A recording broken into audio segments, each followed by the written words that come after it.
ಪ್ರೀತಿಯ ತಂದೆ ತಾಯಂದಿರೇ, ನಮ್ಮೆಲ್ಲರಿಗೂ ನಮ್ಮ ಆರೋಗ್ಯವು ಬಹಳ ಮುಖ್ಯವಾಗಿದೆ ಅಲ್ಲವೇ?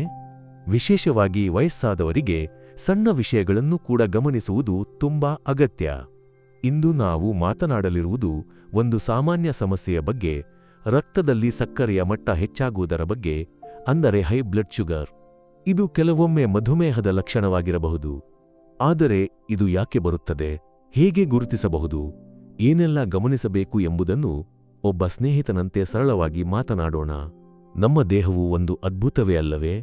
ಅದು ಯಾವಾಗಲೂ ನಮಗೆ ಏನಾದರೂ ಹೇಳಲು ಪ್ರಯತ್ನಿಸುತ್ತಿರುತ್ತದೆ. ರಕ್ತದಲ್ಲಿ ಸಕ್ಕರೆಯ ಮಟ್ಟ ಹೆಚ್ಚಾದರೆ ದೇಹವು ಕೆಲವು ಸಂಕೇತಗಳನ್ನು ನೀಡುತ್ತದೆ. ಈ ಸಂಕೇತಗಳನ್ನು ಗಮನಿಸಿದರೆ ಬೇಗನೆ ವಿಷಯಗಳನ್ನು ನಿಭಾಯಿಸಬಹುದು. ಹಾಗಾದರೆ ಯಾವುವು ಈ ಸಂಕೇತಗಳು? ಮೊದಲನೆಯದಾಗಿ, ನಾವು ಆಗಾಗ ಮೂತ್ರವಿಸರ್ಜನೆಗೆ ಹೋಗುತ್ತಿದ್ದೇವೆಯೇ ಎಂಬುದನ್ನು ಗಮನಿಸಬೇಕು. ವಿಶೇಷವಾಗಿ ರಾತ್ರಿಯ ವೇಳೆ ಎದ್ದು ಹೋಗಬೇಕಾಗುತ್ತಿದೆಯೇ?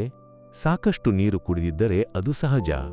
ಆದರೆ ಅದಲ್ಲದೆ ಇಂತಹದ್ದು ಆಗುತ್ತಿದ್ದರೆ ರಕ್ತದಲ್ಲಿ ಸಕ್ಕರೆಯ ಮಟ್ಟ ಹೆಚ್ಚಿರಬಹುದು. ಇದು ಕೆಲವೊಮ್ಮೆ ಮೂತ್ರನಾಳದ ಸೋಂಕಿಗೂ ಕಾರಣವಾಗಬಹುದು. ಎರಡನೆಯದಾಗಿ, ಕಣ್ಣುಗಳಿಗೆ ಯಾವುದಾದರೂ ಬದಲಾವಣೆ ಕಾಣಿಸುತ್ತಿದೆಯೇ? ಕೆಲವೊಮ್ಮೆ ದೃಷ್ಟಿ ಮಂಜಾಗುವಂತೆಯೋ ಅಸ್ಪಷ್ಟವಾಗುವಂತೆಯೋ ಅನಿಸಬಹುದು. ಇದನ್ನು ಕಂಡು ತಕ್ಷಣ ಕನ್ನಡಕ ಖರೀದಿಸಲು ಓಡಬೇಡಿ. ಹಲವು ಬಾರಿ ಹೈ ಬ್ಲಡ್ ಶುಗರ್ನಿಂದ ಕಣ್ಣಿನ ಲೆನ್ಸ್ಗೆ ನೀರು ಊದಿಕೊಳ್ಳುವುದು ಇದಕ್ಕೆ ಕಾರಣವಾಗಿರುತ್ತದೆ. ಮತ್ತೊಂದು ವಿಷಯ, ಯಾವಾಗಲೂ ಆಯಾಸವಾಗುತ್ತಿದೆಯೇ? ಯಾವುದಕ್ಕೂ ಶಕ್ತಿಯಿಲ್ಲದಂತೆ ಅನಿಸುತ್ತಿದೆಯೇ? ದೇಹಕ್ಕೆ ಬೇಕಾದ ಶಕ್ತಿಯು ಸಿಗದಿದ್ದಾಗ ಈ ಆಯಾಸ ಬರಬಹುದು.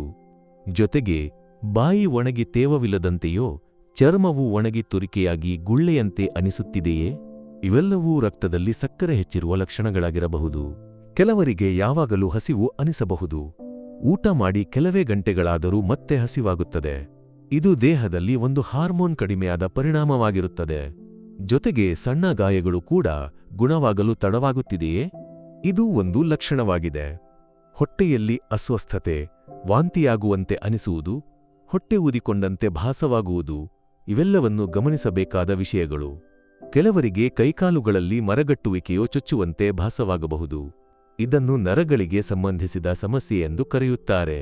ಈಗ ಇವೆಲ್ಲವನ್ನು ಕೇಳಿ ಒಂದು ವಿಷಯ ನಮಗೆ ಅರ್ಥವಾಗುತ್ತದೆ. ನಮ್ಮ ದೇಹವು ಯಾವುದಾದರೂ ಸಮಸ್ಯೆ ಇದ್ದರೆ ನಮಗೆ ಸಂಕೇತಗಳನ್ನು ನೀಡುತ್ತದೆ.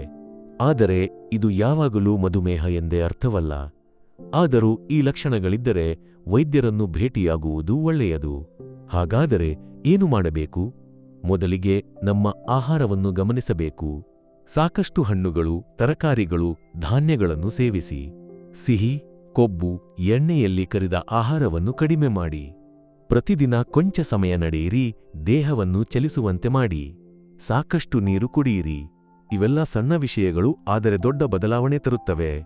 ಕೊನೆಯದಾಗಿ, ಪ್ರೀತಿಯವರೇ, ಈ ವಿಡಿಯೋ ನಿಮ್ಮ ಆರೋಗ್ಯದ ಬಗ್ಗೆ ಅರಿವು ಮೂಡಿಸಲು ತಯಾರಿಸಲಾಗಿದೆ. ಯಾವುದಾದರೂ ಲಕ್ಷಣಗಳು ಕಾಣಿಸಿದರೆ ದಯವಿಟ್ಟು ವೈದ್ಯರನ್ನು ಭೇಟಿಯಾಗಲು ಮರೆಯಬೇಡಿ. ನಿಮ್ಮ ಆರೋಗ್ಯವೇ ಮುಖ್ಯ, ಅದನ್ನು ಚೆನ್ನಾಗಿ ನೋಡಿಕೊಳ್ಳಿ. ನಿಮ್ಮ ಅನುಭವಗಳು ಏನಾದರೂ ಇದ್ದರೆ ನಮ್ಮೊಂದಿಗೆ ಹಂಚಿಕೊಳ್ಳಿ. ಒಟ್ಟಿಗೆ ಆರೋಗ್ಯವಾಗಿ ಬದುಕೋಣ.